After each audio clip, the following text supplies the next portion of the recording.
Hello everyone, welcome to our channel study with by ease. But आज हम start कर रहे हैं क्लास 10th का चैप्टर फर्स्ट की कुछ इंपॉर्टेंट एमसीक्यू जो आपके एग्जाम्पलर से हैं। और ये एमसीक्यू आपके पॉइंट ऑफ व्यू से, एग्जाम पॉइंट ऑफ व्यू से बहुत ज्यादा इंपॉर्टेंट है। तो स्टार्ट करते हैं बेटा अपना पहला क्वेश्चन जो आपके स्क्रीन पे दिया हुआ है। पहला क्वेश्चन है, निम्नलिखित में से कौन सा एक भौतिक परिवर्तन नहीं है। भौतिक मतलब जो आपको दिख रहा है वो नहीं है। आप इन क्वेश्चंस पे, चीजों पे ध्यान देंगे, फोकस करेंगे। क्वेश्चन पूछा क्या है, हमसे पूछ रहा नहीं है, तो हमारा इसका आंसर क्या होगा। जल के क्वथन पर जल वाष्प का बनना, ये तो है। बर्फ के गलन पर जल का बनना, ये भी है। जल में लवण का विलय होना, ये भी है। एंड लास्ट वन इज द्रवित पेट्रोलियम गैस का दहन, मतलब एलपीजी। ये होगा आपका आंसर। करेक्ट आंसर है इसका डी। नेक्स्ट है, निम्नलिखित अभिक्रियाएं उदाहरण नहीं है। इसमें आप देखेंगे इसमें क्या उदाहरण नहीं है, हमसे ये पूछा गया। जैसे ये 4NH3 + 5O2 अभिक्रिया हो रही है, ठीक है, नाइट्रोजन ऑक्साइड बनाया और वाटर बना। तो इसमें ये किसका उदाहरण है, आपसे ये पूछा गया। इसका करेक्ट आंसर है बेटा सी, मतलब फर्स्ट एंड थर्ड। फर्स्ट मतलब प्रतिस्थापन अभिक्रिया, ऑब्वियसली प्रतिस्थापित है। जैसे नाइट्रोजन है, ये इस हाइड्रोजन हटकर किससे कंबाइन हो रहा है, ऑक्सीजन से। और आपका ये हाइड्रोजन बाद में क्या बना रहा है, पानी के साथ पानी बना रहा है, ऑक्सीजन के साथ कंबाइन होके, ठीक है। थर्ड देखते हैं, उपचयन तथा अपचयन, जिसे आप रिडॉक्स अभिक्रिया भी बोलते हो। मतलब यहाँ पर आपका उपचयन भी हो रहा है और अपचयन भी हो रहा है, मतलब ऑक्सीजन जुड़ रहा है और हाइड्रोजन हट रहा है। तो ये मतलब यहाँ पे मेरा फर्स्ट और थर्ड ये दोनों आंसर होंगे। नेक्स्ट हम आते हैं बेटा, ये भी एक अच्छा क्वेश्चन है आपके सामने। क्वेश्चन है, दी हुई अभिक्रिया के लिए निम्नलिखित में से कौन से कथन सत्य हैं। ध्यान रखेंगे आप इन वर्ड्स का, सत्य पूछा हुआ है इसमें, ठीक है। इसका आंसर होगा हमारा सी। क्यों होगा, चेक करते हैं। फर्स्ट क्या है, आयरन धातु ऑक्सीकृत हो रही है। ये जो आपका आयरन है, ऑक्सीकृत का मतलब बेटा ऑक्सीजन को गेन कर लेना। तो आयरन ऑक्सीजन के साथ जुड़ गए यहाँ पे, तो पहला ठीक है। सेकंड देखते हैं, जल उपचयित हो रहा है। जो आपका पानी है, ऑक्सीजन हट रहा है इसमें और क्या हो रहा है, H2 बन के बाहर आ गया। और फोर्थ, जल ऑक्सीकारक के रूप में कार्य करता है। ये जो आपका जल है, ऑक्सीकारक मतलब जो ऑक्सीजन के साथ जुड़ा हुआ है, तो ऑक्सीकारक के रूप में कार्य कर रहा है। हाँ जी, ये आंसर मतलब हमारा एकदम ठीक है। नेक्स्ट है फोर्थ क्वेश्चन। फोर्थ क्वेश्चन क्या कहता है, निम्नलिखित में से कौन से प्रक्रम ऊष्माक्षेपी है। ऊष्माक्षेपी का मतलब क्या होता है, सबसे पहले तो आप ये देखोगे, जिसमें से ऊष्मा बाहर निकलती है। इसका आंसर है बेटा ए पार्ट इसका। ए कैसे है, फर्स्ट क्या है, बिना बुझे चूने के साथ जल की अभिक्रिया। जो बुझा हुआ चूना होता है, बिना बुझा हुआ जो चूना होता है, अगर आप उसमें जल डालोगे उसमें से ऊष्मा निकलती है। तो ये अब मेरा फर्स्ट ठीक है। सेकंड चेक करते हैं, एक अम्ल का तनुकरण। बहुत सारे बच्चों को डाउट होता है कि तनुकरण है क्या। जब आप जल लेते हो, ठीक है, और अम्ल लेते हो, जब आप जल में, ठीक है, अम्ल में जब आप जल डालोगे ना, तो उसमें से बहुत ज्यादा ऊष्मा निकलती है। हम उसे क्या बोलते हैं, तनुकरण। किसका, अम्ल का। ठीक है, तो इसका मेरा आंसर क्या होगा, फोर्थ का ए पार्ट। नेक्स्ट क्वेश्चन आपका है फिफ्थ क्वेश्चन। क्वेश्चन क्या बोलता है, 25 ml जल युक्त ए बी सी के रूप में चिन्हित 3 बीकर लीजिए। ठीक है, आपने 3 बीकर लिए, हम यहाँ पे लिखते हैं ए बी सी। पहले वाले बीकर में आपने डाला NaOH, ठीक है। दूसरे वाले में डाला आपने CuSO4, थर्ड आपने डाला NaCl। इन तीनों को मिलाया, ठीक है। यह प्रेक्षित किया गया कि बीकर ए बी के विलयन के ताप में वृद्धि हुई है। ध्यान से देखो, आप इस लाइन को मैंने अंडरलाइन इसलिए कर दिया कि आप एकदम ध्यान से क्वेश्चन को समझो और उसका एकदम सही आंसर दे पाओ। तो मतलब इस 2 बीकर में क्या हुआ है, ताप बढ़ा है, जबकि बीकर सी के विलयन में ताप में कमी हुई है। सी में क्या हुआ, ताप कम हो गया। क्वेश्चन पूछ रहा है, निम्नलिखित में से कौन सा कथन सत्य है। 4 ऑप्शन दिए हुए हैं, इसमें से सत्य बताना है। इसका आंसर है सी। चेक करते हैं। फर्स्ट है बीकर ए तथा बी में ऊष्माक्षेपी प्रक्रम संपन्न हुआ है। ऊष्माक्षेपी मतलब ऊष्मा निकली है, तो मतलब जब इसमें से ताप क्या हुआ, ताप में वृद्धि होने का मतलब कि इसमें से ऊष्मा निकल रही है। तो इसमें क्या होगा, फर्स्ट एकदम सही है हमारा। फिर इसका फोर्थ सी के बारे में जो बोला गया, सी में बोला बीकर सी में ऊष्मा शोषी प्रक्रम संपन्न हुआ। ऊष्मा शोषी का मतलब होता है ऊष्मा को अवशोषित कर लेना, क्योंकि इसमें क्या हुआ, ताप जब कम हो रहा है तो ऊष्मा क्या हो रही है, अवशोषित हो रही है। तो इसका आंसर क्या हो गया हमारा, सी पार्ट एकदम। नेक्स्ट आते हैं हम अपने सिक्स क्वेश्चन पे। सिक्स क्वेश्चन क्या कहता है, अम्लीय परमैंगनेट विलयन युक्त एक बीकर में फेरस सल्फेट का तनु अम्ल धीरे धीरे मिलाया गया। ये चीज आप ध्यान से देखेंगे। परमैंगनेट विलयन था हमारे पास, ठीक है, हमने उसमें क्या डाला, फेरस सल्फेट डाला और धीरे धीरे मिला रहे हैं। उसमें क्या हुआ, हल्के जामुनी रंग का विलयन क्षीण हो जाता है, मतलब हल्का हो जाता है। जो जामुनी कलर का विलयन था वो क्या हो जाता है, धीरे धीरे फीका पड़ जाता है, अंततः रंग विलुप्त हो जाता है, फिर धीरे धीरे वो रंग एकदम गायब हो जाएगा। निम्नलिखित में से कौन सी व्याख्या उपरोक्त पेशेंट के लिए सही है। अब इसमें देखते हैं, इसका हमारा है बेटा ए पार्ट। कैसे है, जो आपका KMnO4 है, पोटेशियम परमैंगनेट है, ये ऑक्सीकारक है। ऑक्सीकारक मतलब इसने ऑक्सीजन को गेन कर लिया है, और यह FeSO4 को ऑक्सीकृत करता है। ठीक है, ये क्या करेगा, KMnO4 आपका ऑक्सीकारक होगा और एक किसको ऑक्सीकृत करेगा, KMnO4 को ऑक्सीकृत करेगा। जो पर्पल कलर है वो आपका किसकी वजह से, पोटेशियम परमैंगनेट की वजह से। जो धीरे धीरे क्या होगा, जब ये रिएक्शन होगी तो पर्पल कलर क्या हो जाएगा आपका, फेड हो जाएगा और एक बाद में वो जाके एकदम खत्म हो जाएगा। नेक्स्ट क्वेश्चन, हमारा क्वेश्चन नंबर 7। सेवेंथ क्वेश्चन कहता है, निम्नलिखित में से कौन सी द्विविस्थापन अभिक्रिया है। द्विविस्थापन का मतलब होता है जब रिएक्शन हो रही है और विस्थापन दो बार होते हैं तब उसे बोलते हैं द्विविस्थापन। सबसे इजी क्वेश्चन है, जो देखते ही हमें समझ में आता है। इसका आंसर होगा बेटा बी, इसका सिर्फ सेकंड वाला। कैसे होगा, चेक करते हैं। ये जो आपका Na2SO4 है और BaCl2 है, ठीक है, इसमें क्या हो रहा है, सोडियम किसके साथ जुड़ रहा है, वो जुड़ रहा है आपका Cl के साथ, पहला विस्थापन। फिर ये जो आपका बेरियम है, बेरियम किसके साथ जुड़ रहा है, सल्फेट के साथ, दूसरा विस्थापन। ठीक है, तो इसलिए और कहीं आप देखोगे दो बार विस्थापन नहीं हो रहा, सिर्फ एक बार हो रहा है, बट हमसे क्वेश्चन में पूछा है द्विविस्थापन के बारे में, तो हमारा आंसर होगा बी पार्ट।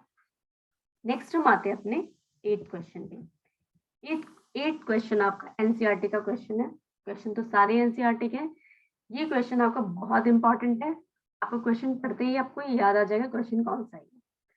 सूर्य के प्रकाश की उपस्थिति में सिल्वर क्लोराइड के उद्भासन पर एक स्लेटी क्यों हो जाता है। इसका आंसर होगा ए। कैसे, क्योंकि सिल्वर क्लोराइड के अपघटन पर सिल्वर बनने से, सिल्वर क्लोराइड क्या होगा, सूर्य के प्रकाश से अपघटित होगा और टूट कर क्या बन जाएगा, वो सिल्वर में परिवर्तित हो जाएगा। तो 8 का आंसर होगा ए पार्ट इसका। नेक्स्ट आते हैं हम अपने क्वेश्चंस पे। क्वेश्चन नंबर है हमारा 9। क्वेश्चन नंबर 9 क्या कहता है, ठोस कैल्शियम ऑक्साइड जल के साथ तीव्रता से अभिक्रिया कर कैल्शियम हाइड्रोक्साइड बनाता है। कैल्शियम ऑक्साइड मतलब CaO, क्लियर है, ठोस है ये, आपने पानी में डाला, ठीक है, ये बात करें जल के साथ अभिक्रिया करेगा, क्या बनाता है, कैल्शियम हाइड्रोक्साइड मतलब CaOH2, ठीक है, हाइड्रोक्साइड बनाया इसने, तथा ऊष्मा उत्पन्न करता है, मतलब ऊष्मा निकलेगी। ये सिंबल मैंने बनाई है ऊष्मा के लिए। इस प्रक्रिया को चूने का बुझाना कहते हैं। ये चीज समझ में आ गई। कैल्शियम हाइड्रोक्साइड जल के घुलकर इसका विलयन बनाता है, जिसे चूने का पानी कहते हैं। ठीक है, क्वेश्चन हमसे पूछता है, निम्नलिखित में से कौन से कथन चूने के बुझाने तथा इसके विलयन बनने के लिए सत्य है। हमसे सत्य पूछ रहा है, इसका आंसर होगा आपका बी पार्ट। कैसे होगा, चेक कर लेते हैं। सेकंड है, यह एक ऊष्माक्षेपी अभिक्रिया है। अभी बताया, इसमें क्वेश्चन में ही दे रखा है ऊष्मा निकलेगी, ठीक है, तो मेरा सेकंड इसका ठीक है। फिर इसका थर्ड, परिणाम में विलेन की पीएच 7 से अधिक है। इसका मतलब क्या है, ये कैल्शियम हाइड्रोक्साइड ये क्या है, क्षार है, और पीएच स्केल जो हमारा होता है, ठीक है, वो 0, ये 40, 7 से अधिक है। 7 से अधिक मतलब 14 की तरफ जाएगा, तो 14 की तरफ जो जाते हैं वो है क्षार, ठीक है, और जो 0 की तरफ जाते हैं वो क्या होते हैं, अम्ल। ये चीज आपको पता है, क्लियर हो गया क्वेश्चन। नेक्स्ट हम आते हैं अपने 10th क्वेश्चन पे। 10th क्वेश्चन हमसे क्या कहते हैं, 10th क्वेश्चन कह रहे हैं बेरियम क्लोराइड, हम इसमें लिख देते हैं बेरियम क्लोराइड का फॉर्मूला क्या होगा, BaCl2। Ammonium sulphate, ammonium sulphate को आप लिखोगे NH4 2 और ये SO4 के साथ, मतलब ये अभिक्रिया करेंगे। अभिक्रिया करने के बाद बेरियम सल्फेट तथा अमोनियम क्लोराइड देता है। बेरियम सल्फेट हो गया आपका ये BaSO4, और अमोनियम क्लोराइड क्या हो जाएगा आपका NH4Cl। इसको बैलेंस करेंगे तो हम यहाँ पे 2 लगा देंगे। रिएक्शन ये आपके सामने। क्वेश्चन कहते हैं निम्नलिखित में से कौन अभिक्रिया के प्रकार को सही प्रदर्शित करता है। सही पूछा है हमसे, ठीक है। इसका आंसर होगा बेटा डी, मतलब इसका सेकंड और फोर्थ। सेकंड है अवक्षेपण अभिक्रिया। अवक्षेपण अभिक्रिया क्या होती है, जब भी आप रिएक्शन करोगे टेस्ट ट्यूब में, आपने इसमें क्या डाला, बेरियम क्लोराइड डाला, ठीक है, और दूसरा क्या डाला, आपने इसमें अमोनियम सल्फेट डाला। जब आप इसमें ये चीज डालोगे, ठीक है, ये जो आपका बेरियम सल्फेट बन रहा है, ये कैसा बनेगा आपका, व्हाइट कलर का, ठीक है। ये व्हाइट कलर का पीपीटी टाइप बनेगा, जो इस टेस्ट ट्यूब में नीचे बैठ जाएगा और आपको दिखेगा। इसको हम बोलते हैं अवक्षेपण अभिक्रिया। सफेद रंग की पीपीटी बनती है, क्लियर है। फोर्थ क्या बोल रहा है हमसे, ये द्विविस्थापन अभिक्रिया है। क्लियर है, एकदम साफ में पता चल रहा है। पहले विस्थापन किस में होता है, बेरियम में हो रहा है, दूसरा विस्थापन किस में हो रहा है, आपका अमोनियम में हो रहा है। ये चीज क्लियर है आपको। नेक्स्ट क्वेश्चन हम अपना देखते हैं, very important and interesting question है आपका। जल का विद्युत अपघटन एक अपघटन अभिक्रिया है। जल के विद्युत अपघटन में मुक्त हुई हाइड्रोजन तथा ऑक्सीजन गैस का मोलर अनुपात करो। आपने जल लिया, ये आपका जल का फॉर्मूला है, आपने इसको इलेक्ट्रोलाइसिस किया, मतलब इलेक्ट्रिसिटी पास की, हाइड्रोजन अलग हो गया, ऑक्सीजन अलग हो गया। तब ये टूट के इसका मोलर अनुपात क्या होगा, बहुत इजी है। सेकंड पार्ट, मतलब हाइड्रोजन कितने आपके पास, 2 है, ऑक्सीजन कितने, मतलब 1 है, 2:1। क्लियर है ये चीजें आपको। नेक्स्ट क्वेश्चन है हमारा में 12th क्वेश्चन। 12th क्वेश्चन हमसे कहता है निम्नलिखित में से कौन सा ऊष्माशोषी प्रक्रम है। ऊष्माशोषी मतलब जो ऊष्मा को अपने अंदर अवशोषित कर लेते हैं, वो क्या है हमारा, है इसमें आंसर डी पार्ट। इसका डी पार्ट कैसे है चेक करेंगे हम इसको। डी में बोल रहा है सेकेंड, शुष्क बर्फ ऊर्ध्वापतन। मतलब इसमें ऊर्ध्वापतन क्या होता है, जब भी कोई चीज सॉलिड से सीधा किसमें परिवर्तित हो जाती है, गैस में। ऊष्माशोषी मतलब ऊष्मा को अवशोषित कर लेना, ठीक है। सॉलिड से गैस में अगर कन्वर्ट हो गई है तो वो क्या है, ऊर्ध्वपतन। तो ये मेरा आंसर एकदम ठीक है। नेक्स्ट है फोर्थ, जल का वाष्पीकरण। जल की बूंदों ने क्या किया, ऊष्मा को अंदर अपने अंदर अवशोषित किया और वो भाप बनकर हवा में उड़ गई। नेक्स्ट है हमारा 13 क्वेश्चन। 13 क्वेश्चन कहते हैं हमसे जलीय पोटेशियम आयोडाइड तथा जलीय लेड नाइट्रेट के मध्य द्विविस्थापित अभिक्रिया में लेड आयोडाइड का पीला अवक्षेप बनता है। इस प्रक्रिया को करते समय यदि लेड नाइट्रेट उपलब्ध ना हो तो निम्नलिखित में से किसे नाइट्रेट के स्थान पर प्रयुक्त किया जा सकता है। अब हम स्टार्ट करते हैं बेटा। इसमें हमने जो देखा पोटेशियम आयोडाइड क्या है, Ki इसका फॉर्मूला है, और द्विविस्थापन अभिक्रिया हमने किया, उसमें लेड आयोडाइड का पीला अवक्षेप बनता है, ठीक है।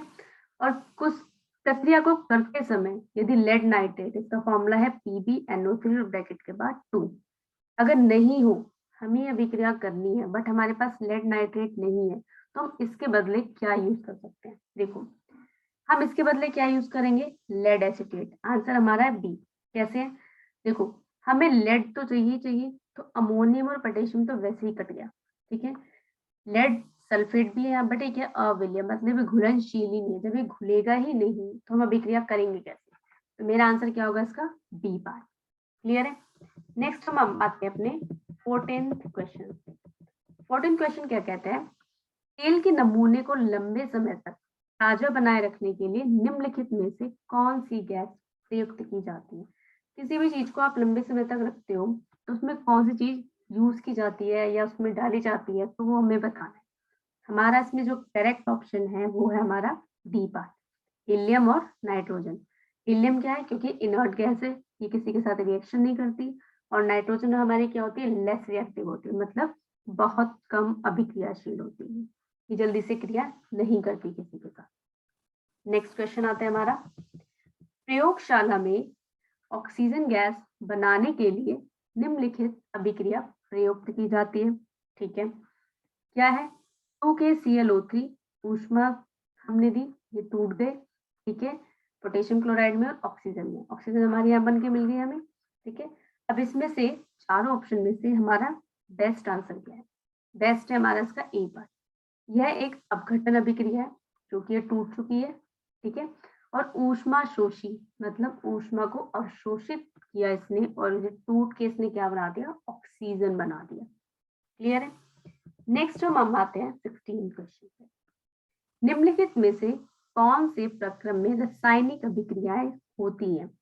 इसका आंसर है बी पार्ट।